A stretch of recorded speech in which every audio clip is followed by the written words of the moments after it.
Radio Simbirtuu.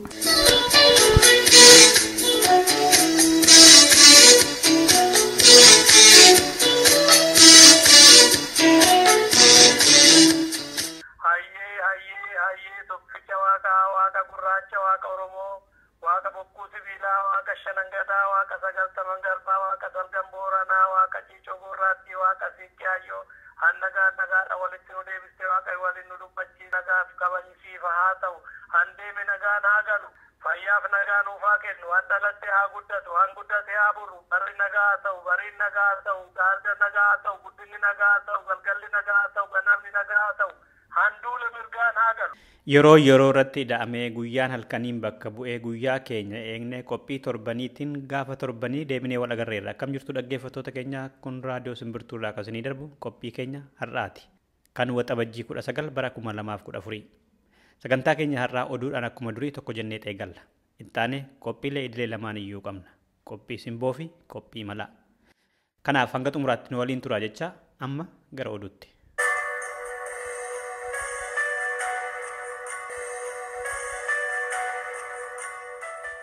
Irra deebi'ee akkam jirtu jechuudhaan amma oduun isinitti hima. Waraanni bilisummaa Oromoo Wallagga Bahaa aanaa Haroo Lamuu bakka Luugoo Booqaa jedhamutti waraana Itoophiyaa haleele. Ajajni waboo godina dhiyaa gaafa waxabajjii 6 bara 2014 bakka eerame kanatti waraana Itoophiyaa Oromoo hiraarsaa turan 7 ajjeesnee 10 immoo madeessineerraa jedhe. Itoophiyaan immoo gumaa bahuudhaaf waraana gamasitti bobbaaftee uummata naannichaa hiraarsaa jirti jedha oduun achirraa bahaa jiru. Kaleessaa fi engadda Oromoonni biyya Noorweey fi Kanaadaa jiraatan gocha gara jabeenyaan Itoophiyaan Oromoorraan gahaa jirti jedhan bahanii mormaa oolan. Gaafa waxabajjii 18 bara 2014 Oromoonni biyya Noorweey magaalaa Tingfoolii fi naannoo ishee jiraatan bahanii hidhaa fi ajjeechaa barattoota Oromoof mootummaa Itoophiyaa abaaraa oolan.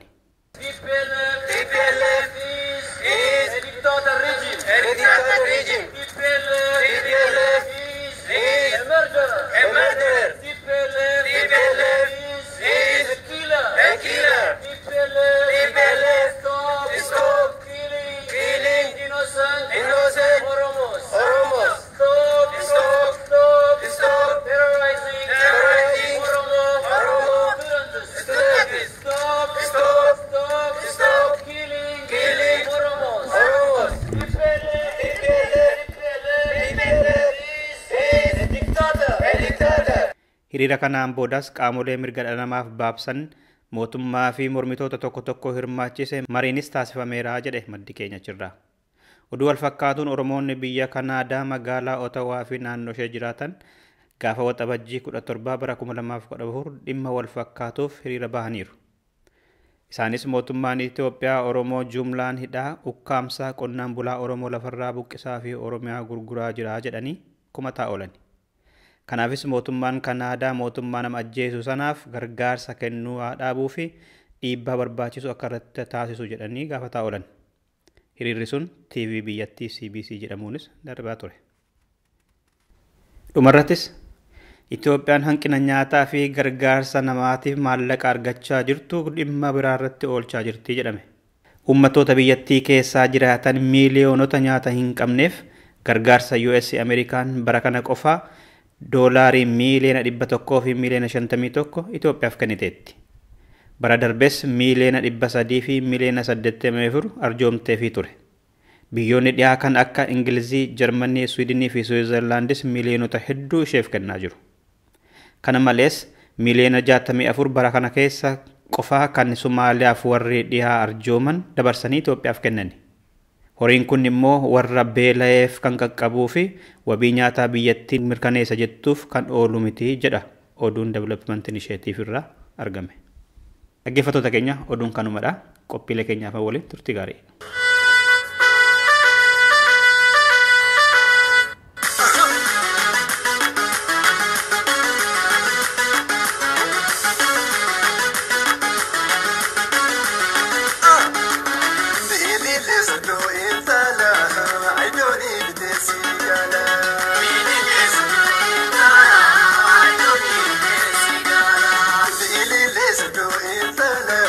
I don't need this.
sabaa deebi'uu fi qabaa yaadni an jiru yaada ammaan kanaa waan saba bal'aa keessatti dubbatamaa jiru warri diina keenyaa wal facaasaa jiru warri sabarrattis dalage reeshina biraa dhiyeessuu jira qaramaa dhaqanii ammamaa baqatu bakkuma hundaatti lukamaa naqatu dhiiga oromootiin harka hidhatanii maqaa oromootiin harka maa haqatu barattoota oromoo rasaasaan tumsiisaa bosona oromiyaa abiddaan gubsiisaa diina masakanii biyyarra qubsiisaa handhuura oromiyaa finfinneen mursiisaa ummata oromoo ajjeesaa qabsiisaa qabeenya oromoo saamsisaa feesisaa amma maaltu isaan oliif gadheessisaa amma maaltu isaan oliif gadheessisaa osoo gaafa finfinneen muramtu eessanii osoo gaafa barattoonni tumamtu eessanii osoo gaafa uummatni dhumatu eessanii ni fakkaata dubbiin yoo fakkeessanii har'ammoo fakkaatu erga gurguranii waa hunda geessanii har'ammoo fakkaatu erga gurguranii waa hunda geessanii osoo itti himnuu kaleessanu didanii diina masakanii ofumaa fidanii abidda fidanii ofii of shikanii waa'ee jara kanaa afaan maalii galchuu jara fedhee dhaqe ofirraa haa galchu waa'ee jaraa dhiisaa waan keessan himaa jedharee uummatni fedha sabaa guutuun dirqama ree amma fedha sabaa guutuun dirqama ree amma dhaggeeffatoota keenyaa walaloon amma dhageessan kun sirba Umar Sulemaan irraa kan fudhatamedha.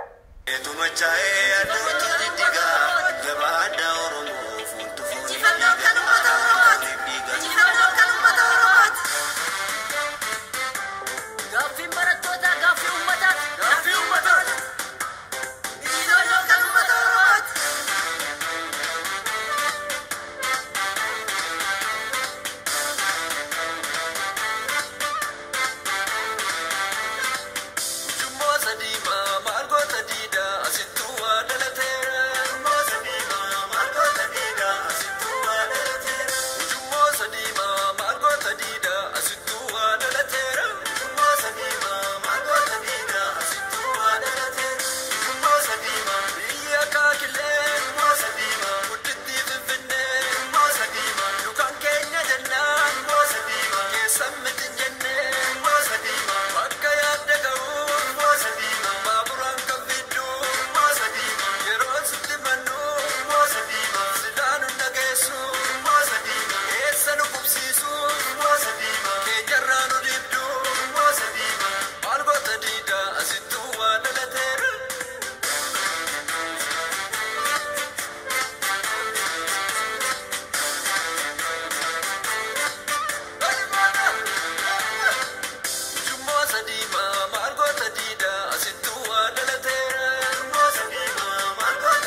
Oromoon yeroo waa dubbachuu barbaadu ergaa karaa hedduu dabarfata.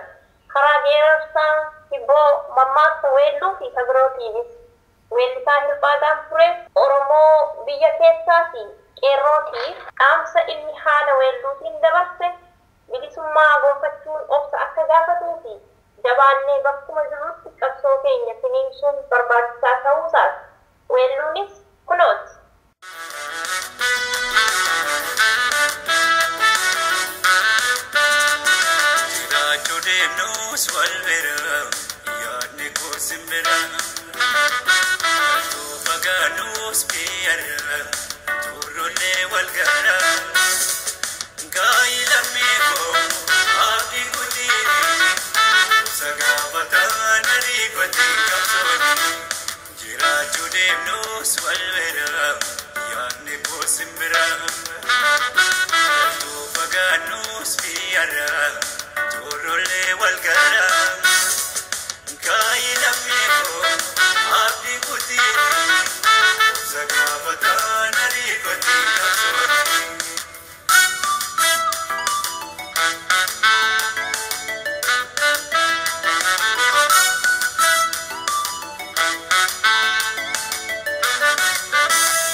Jarri Oromoo jedhu. Mee Oromoon maal balleesse? Maal badiin Oromoo jarana dhufaa darbaa hunduu nu garboonfachuu fedha. Akka seenaan jedhutti namichi manzeetti hojjechuu manaarraa dhalate kan maqaan isaa Minlik jedhamu harma hawwan koo muraa sanyii koo lafarraa duguugaa ture. Har'as warri isaa sanyii Oromoo lafarraa fixuu barbaadu. Kuni maaliif ta'ee laata jedhee yommuu seenaa gaafattu seenaanis akkana jette Oromiyaan uumamaan badhaatuudha. Kanaaf diinni Oromootti baay'ate. Mee kanumaan sirba seenaa calanqoo kana caqasaa.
kama Garana tante kami Sawaji firoma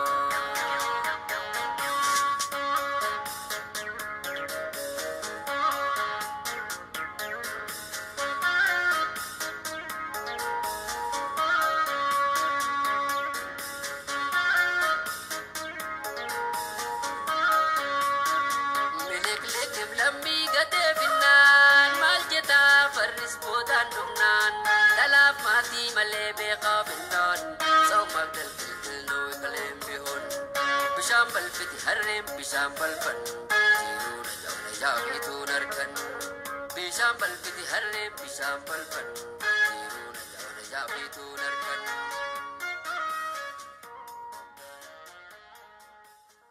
Dhaggeeffattoota keenya itti aansuun sirba kumalaa addunyaan isin affeera addarraa lootii gaddachaaf ta'e kunooti.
Qophiin simboo har'aa asirratti raawwata. Kan itti aanu qophii imalaati. Kana keessatti ammoo gaaffii fi deebii gaazexeessaa Daani'el Gabramadin waliin itti fufna. Torbee bakka dhaabbaterraa kutaan sadaffaasaa itti fufa. Masfiin darajjee kuni mana amaaraa godhatee kan dhaabbata raadiyoo televezyiinii Oromiyaa. Masfiiniin suni waan ergama uummanni itti beeke waan biyyi beekte waan ta'eef amaara jaarataa waan ture waan ta'eef warruma isaa achi galfate waan ta'eef maqaan laaltee kun si ajaa'ibeette. Akka Itoophiyaatti yookaan akka Oromiyaatti gaazexessaa fi hojiin gaazexessummaa akkamitti ibsita ta'uu ibsisiin jedhanii. Abboo gabaasee jecha lamaan siisu. Hojiin gaazexessummaa biyya Itoophiyaa keessatti gabaabummaa jalatti. Hojiin gaazexessummaa dhugaa. Gaazexessummaan afaan mootummaa ta'uu miti. Gaazexessummaan biyya biraatti kabajaa qabdi. Biyyoota guddatan kana keessatti immoo dhaabbanni miidiyaa immoo akka seektara arfaffaatti ilaalama sigalee akkuma warra seera baastuu, seera hojiirra raawwachiistuu, seera hiiktuu akkasitti biratti akka akka seektara arfaffaatti ilaalama biyya guddatan miidiyaan kabajas qaba garte akkasit ilaalama akkasit fudhatama.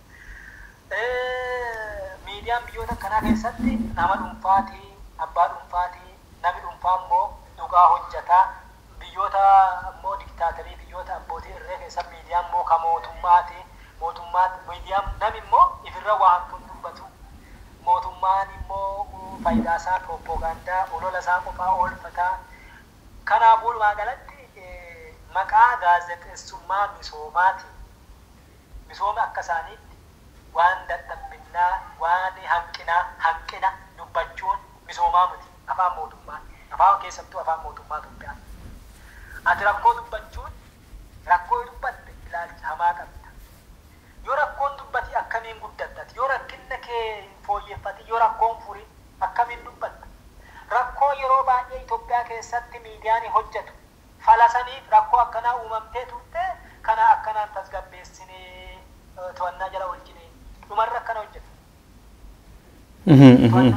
Salli akkamiin rakkoo akkanaa turte mootummaan kenna fala kenna akkasitti waan falinillee kanaafuu maqaa gaazexeessummaa guddinaatiin misoomaatiin jechuudha. Guddininu kun beektaa guddininu warri akka Daani'eel Leerner warra hayyoonni jedhaman guddina jechuun transformation from social to westernization jedha beektaa gara social society irraa gara society durii irraa gara aadaa irraa gara beektaa amala aadaa westernii kana fudhachuu warri jedhan jiran waawu akkasii miti guddina jechuun immoo jijjiirama hawaasaati hawaasi yoo jijjiiramee jedhu fakkeenya warri Tony Blair faa kitaaba inni bara 2006 keessa maxxanse faa keessatti guddina jechuun hiyyummaa jalaa doofummaa jalaa ukkaamsaa jalaa bahuudhaa jedhu. Guddinni nu hiika garaagaraa qaba akkuma hayyootaattu isaan guddinni isaaniif maalidha waan poozitiivii qofa dubbachuu akka mootummaa Itoophiyaatti guddinni isaaniif bishaan piroojeektiin bishaanii tokko achii hojjetan. Mootummaa achirra walgahii kanarratti biyyi guddatte jedhu. Maqaa gaazexeessummaa guddinaatiin gaazexeessummaa misoomaatiin biyya hin guddatin guddisanii biyyi isaan jedhan biyya biraati biyyi uummati keessa jirtu immoo biyyi uummati keessa jiraatu immoo biyya biraati. Gabaasee akkuma namni baay'een otoo mana hidhaan seenin biyya Itoophiyaa keessa dhaabbitti hidhamee jiru. Hojiin gaazexeessummaa illee biyya san keessatti hidhamtee jirti. Gaazexeessitooti achi keessa jiranullee gaazexeessitootaa miti. Gaazexeessitooti dararaman kun hojiirraa ari'amaniidha. Kun adoo jiru abdii kutee fuuzoo kanatti gaazexeessitoonni jiranillee warra achi keessa jiranillee piroofeshinaalii miti. Warra ogummaa qabanuu miti. Warra kaadiree dubbisuu barreessuu danda'uun gaazexeessummaa miti. Warra maqaa dubbisuu barreessuu danda'utti gaazexeessaatti ta'eera miidiyaa Itoophiyaa keessatti. Warra pirinsipilii naamusa gaazexeessummaatiif hin dhiibne warra hawaasaaf hin dhiibne warra uummataaf hin dhiibne warra lammiif hin dhiibne warra kanattuu gaazexeessa. Miidiyaallee miidiyaa mootummaati malee miidiyaa uummataati. Mootummaan suni amma labsii sabaa himaa yookaan immoo pireesii baase keessatti miidiyaan dhuunfaas hin banamaa jedha. Garuu miidiyaan dhuunfaa yookaan kan nama tokko yookaan garee tokko mootummaarraa walaba ta'ee biyyattii keessa hin jiru. Gaazexaas haa ta'u barruulee adda addaa televezyiiniis haa ta'u reediyoon afaan oromootiin illee hin jiru kan mootummaarraa ala akka kan paartii biyya bulchuutiin ala faanaan kan paartii biyya bulchuuti. Reediyoo fi televezyiiniin oromiyaa immoo kan mootummaati. Kanaaf mootummaan labsii baasellee hojii irratti oolchaa hin jiru. Maaliif banuun feene nama gaafatutu dhibe moo nama banuu barbaadu dhibe moo gaazexaa barreeffama afaan oromootiinis reediyoo fi televezyiinii afaan oromootiinis namatu hin gaafanne moo mootummaa matu hin feene akkati quba qabdutti. Miidiyaa koomershaal jedhee miidiyaaleen FM'oonni Finfinnee kana keessaa fi koomunitii FM reediyoo jedhamee godinaalee fi magaalota adda addaa keessa jiran. Miidiyaa mootummaa yoo fudhanne fakkeenya Eertiraa dhaabbanni raadiyoo fi televezyiinii Itoophiyaa, Hortoo dhaabbanni raadiyoo fi televezyiinii Oromiyaa, FM Finfinnee, FM 97.1 fakkeenya FM Finfinnee jedha dhaabbanni raadiyoo fi televezyiinii Oromiyaa uummata soba. Adaamaan irraa dabarsaa FM Finfinnee jedha. Uummanni immoo waan Finfinnee irraa darbusee sunuu qabiyyee FM hin qabu. Sagantaa misoomaa jedhamee sagantaa qonnaa FM irratti qabiyyee FM waan biraati. FM Finfinnee jedhaan uummataan eessaa darba garuu Adaamaarraa darba. Waan si dhima. FM Finfinnee jedhaan dhaabbata raadiyoo televezyiinii Oromiyaa keessa. Yeroo tokko reediyoo liinki godhanii walitti hidhu. Yeroo tokko immoo yeroo reediyoon cufamu sirba kana gadhiisanii FM fakkeessu. Sanallee teenaan Finfinnee irraa himati keessumattuu magaalaa Finfinnee keessatti FMoonni hedduun jiran. Naannoleen marti naannoleen jiran. Naannolee Itoophiyaa kan akka Tigraay, Oromiyaa, Amaarri, Finfinnee, naannoon Kibbaa, naannoon Sumaalee, naannoon Hararii, Affaari, Gambeellaan, Beenishaangul faa televezyiinii amma babbanuu eegalaniiranii warra maqaa mootummaa jechuudha. FM illee akkasuma naannoo amma Sumaalee keessa FM Sumaalee jira, Hararii jira, Tigraay Maqalee jira, Dhibbaa fi Tuqaa Afurii jira. FM immoo Finfinnee Addis FM jedhanii 96 Tuqaa 3 jira. Addis TV jedhanii jira. Waan si dhibaa immoo kan Addis TV afaan Amaaraatiin hojjeta, afaan Ingiliziitiin hojjeta, afaan Faranjiitiin hojjeta, afaan Arabaatiin hojjeta. Addis TV kun afaanuma biyya alaa bareeda. Afaan Oromoo naannoo uummata sulultaa naannoo uummata sanii dhaga'ullee FM'n taatee utile warrumti kana mee dhiiga isaan tuffi afaan Oromootti qabata. Kun immoo miidiyaa mootummaa jennu maqaa mootummaatiin jira. Komershaal jedhanii yookiin daldalaa kan dhuunfaa jedhanii FMoonni adda addaallee banamaniira. FM kana immoo mootummaa kaayoofiiti bana. Maqaa dhuunfaatiin jedhee. Amma fakkeenya reediyoon faana uummanni hin beeka. Komershaal reediyoodha reediyoo dhuunfaatiin. Seenaa reediyoon faana eessaa kan dhufe eenyu akka ta'e beekamaadha uummanni hin beeka. Garuu reediyoo dhuunfaati. Shaggar FM 201 afaan Amaaraatiin dabarsa. Zaamii reediyoon FM 90.7 afaan Amaaraatiin dabarsa. Reediyoo faanaa FM 98.1 Afroo FM immoo afaan Ingilishii, afaan Faranjii, afaan Arabaatiin dabarsa. Afroo FM Finfinnee keessaa banan. Akkasuma reediyoo FM koominiitii iddoo adda addaallee banamee jiru jira. Fakkeenya Kambaataa koominiitii reediyoon jira. Reediyoo hawaasa Kambaataa. Finfinnee keessatti? Kun Kambaataa zoonii. Zoonii Kambaataa keessatti akkasuma koree koominiitii jedhanii naannoo Amaarootti kabanamee jira. Suudee waradaa koominiitii reediyoo Suudee aanaa Suudee godina Arsii jechuudha. Koominiitii reediyoon jira. Jimmallee jira. Amma koominiitii reediyoo kana mootummaa to'atamoo eenyu? Maqaa komershaalis waan komershaalii jala sitti maaraban. Aanaan rabbane mootummaa to'ata. Kaayuma isaa misooma isaa. Istuudiyoon isaanii achuma aanaarra jira jechuudha? Achirraa darbaa waan mootummaa sanaan beektu an fakkeenya FM Oromiyaa jedhee Finfinneerraa darba siin jedha. Garuu Adaamaarraa darba. Liinkii godhanii anteena wayii achi dhaabanii waanuma achi darbu barka fakkaata. Eessaa akka darbu garuu ani hin beeku. Maqaa fi jijjiira. Amma Argobbaan koominiitii reediyoo jedhanii jiran maqaa miidiyaa Itoophiyaa keessa yoo laalu seenaa miidiyaa Itoophiyaa keessa yoo laalu. Amma immoo Finfinnee kana keessatti FMoonni hedduun jiran Finfinnee keessa maqaa dhuunfaatiin kan darban. Amma Zaamiini Amiimmi Baatuu kan jedhan reediyoo Ameerikaa keessa hojjetaa turte. Amma afaan wayyaanee isa cimtuu taateef uummanni maqaa fi reediyoo dhuunfaa qabdi FM qabdi. Afaan wayyaanee taatee uummatii gadheeffatutti. Afaan misooma kan lallabdu. Nama Oromoo tokko yoo rukutuu barbaadan ka jalqaba interviyuu godhee achi baasee rukutu. Juuneddiin gaafa biyyaa bahu kan jalqaba nami biyyee nyaachise interviyuu achi yaamee nama tuffatan saree jaladhaanan jedhan. Juuneddiin nam biyyee nyaachise interviyuu isi. Yooma nami Oromoo tokko rukutamuu maan jedhuu barbaade oduu jalqaba ka hojjetu isi. Isaa fi reediyoo riippoorteri gaazexaa riippoorteraaf isi. Odeeffannoo warrarraa waan dhiyaatanuuf namni jalqaba odeeffannoo baasu isaa. Maqaa afaan Amaaraatiin FM hedduun maqaa dhuunfaatiin jira. Maqaa dhuunfaatiin warri jiru kunuu duuba isaanii dhuunfaa miti. Aniif ati aduu kaanii amma dhadhee gaafannee FM banaarraa humna qabnaa akka keeyata mootummaatti akka keeyanni naa eeyyamutti yoo jedhu nama hedduu afaan Oromooti FMV banuuf nama hedduu nama gaafatee dhabeet jira. Waa'ee Oromoo gaafannaa ati biyyee nyaata wanni kee si deddeebisan ifumaa jibbaattee hifattee dhiista. Nama akkas ta'e beeka. Namoonni hedduun akkas gaafatanii waan dhabaniif afaan Oromooti dhuunfaan cufaa miidiyaa banattee afaan Oromootiin lallabuu yookiin afaan Oromootiin hojjechuu dhiisiiti waanuma barreeffama buruusharii yookiin barruu xiqqoo afaan Oromootiin barreessuu biyya san keessattuu akka waan ilaalcha yakkas taasisan tokko waan akkasitti waan jiru natti fakkaata.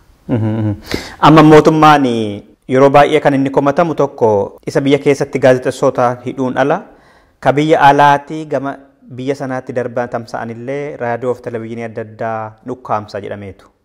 Maaliif kana godha mootummaan? Mootummaan nama dhugaa dubbatu jaalatu. Miidiyaan barataas ta'e hojjetaas ta'e nama dhugaa dubbatu nama dhugaa baasu jaalatu. Miidiyaan kun miidiyaaleen biyya alaarraa dhufan kun hamma isaa madaalarra kenneetti agarsiisa. Hamma mootummaa Itoophiyaa waan inni ukkaamsaa jiru hojii isaa kan fakkeenyaaf namoonni miidiyaa biyya keessatti miidiyaa Itoophiyaan dhageeffanne ka reediyoo Ameerikaatiif reediyoo Jarmanii qofa dhageeffatu beekan. Maaliif miidiyaa Itoophiyaa kanarraa waan odeeffannoo waan arganne waan beeku. Innillee waan hojii isaa waan beekuuf miidiyaaleen biyya alaarraa miidiyaaleen bilisaa odeeffannoo akkuma sila siin jedhe Itoophiyaan yookiin Oromiyaan miidiyaa Itoophiyaatiif miidiyaa Oromiyaa odeessuuf Itoophiyaan nami beeku adda waan taateef miidiyaaleen biyya alaa kun immoo dhugaa jirtu waan lafa kennu dhugaan miidiyaaleen biyya alaa kun lafa kennu yoo biyya keessatti uummanni dhagee kijiba isaa inni dukkana keessa ribe kana waan ifatti ibsanii waan pawuzaatti ibsanii jalaa saaxilanii waan kanaaf inni jaam godha amma beekta chaayinaa waliin michoomee mootummaa biyyi chaayinaa immoo biyya gaazexeessummaa ukkaamsuudhaan miidiyaa garaagaraa ukkaamsuudhaan addunyaarra beekamtu waan ta'eef amma chaayinaan tuni achi duultee ganda keessa hunda keessa yaatii chaayinaa kanaan michoomee chaayinaa kanarraa birrii adda addaa baasee miidiyaalee Oromiyaa kana dhiisii moti miidiyaa mootummaatu yeroo tokko yeroo filannoo fa'aa miidiyaa reediyoo Ameerikaa reediyoo Jarmanii yeroo inni itti jaanu godhe reediyoo mootummaa biyya biraatu isaa maqaa Oromootiin sochoodhisi. Kanaafuu inni waan sodaatu yeroo dhimmi cimaan tokko jiraatu dhimma kana waan shakkuuf waa hojjete waan beekuuf waa ifirratti abdiin qabneef akka godhee birrii hedduu kanfalee birrii hedduutti baasee miidiyaalee garaagaraa jaam gochuuf ukkaamsuun beekama mootummaan Itoophiyaa. Ati ummaticha keessa socho'aa turte waan taateef otoo filannoon lama dhiyaate ummata Oromoodhaaf Oromiyaa walaboomte yookaan Itoophiyaa keessatti waliin jiraanna yookaan qaama Itoophiyaa taanee fuufna akka amma jirrutti. Kana keessa tokko filadhaatoo jedhanii uummanni Oromoo baay'een kan maal filatu sitti fakkaata akka har'aa kanatti otoo dhaabni siyaasaan biraan ittiin dabalamiin jechuudha. Otoo garuu carraan filannoo walaba ta'e uumamee dadammaqina tokko malee har'a uummata Oromoo walitti qabanii filannoo walabaatiin filadhu kamsii wayya. Oromiyaa moo Itoophiyaa kan jedhu otoo kennamee fi harki caalaa Oromoo maal filatattee yaadda?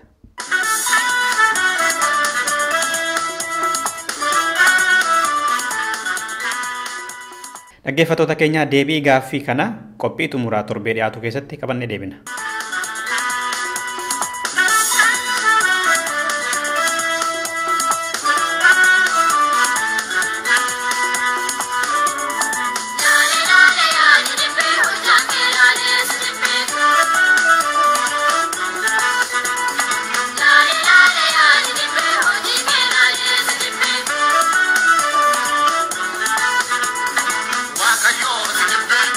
Adunya, biyya toota.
nagaa walitti dhaamuu qofa.